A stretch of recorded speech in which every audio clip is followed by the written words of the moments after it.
بعدا در این کار البته رهبری دولت، البته جمعی مقامات هایی که همیشه شب روز برای آسودگی این مردم دستیاری دراز میکنند و همچنان پیشنهادهای نیک میکنند.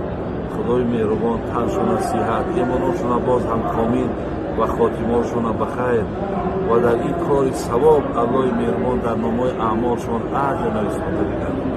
علل خصوص همین پادشاهی که امروز بالای سر ما و شماست، این جهادی که این پادشاه ما و شما کرده است، چی در قزاقستان، چی در مالزیا، چی در امریکا، که اسلام را شما با تروریسم ارارش نکنین گفتن.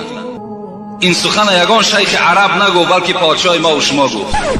شما تمام دخترها را فهمانید، اونایی که حجاب به سر میکنن بعضا و میکنن، پیش از همه این بی سوادی بی معرفتی هست.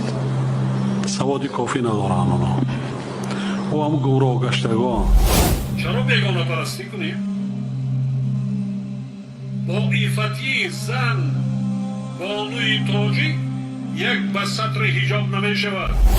تنها سطر و سیاه پوشی و کرکرانه تقلید نمودن به فرهنگ بیگانه نشانه با ایفت بودنی زنان و دخترانی. بر یک رهبر است، رسول الله صلی الله علیه و سلم. اگر تا باشه که شرک رهبری بسیار خطرناک است.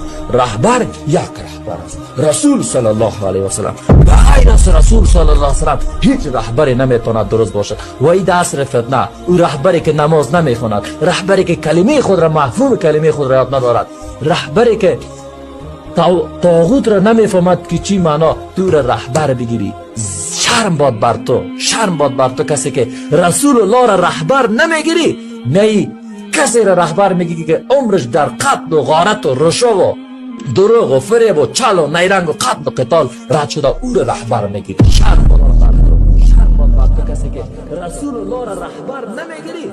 نه کسی را رهبر میگی که عمرش در قتل و غارت و رشوه و دروغ و فریب و چل و نیرنگ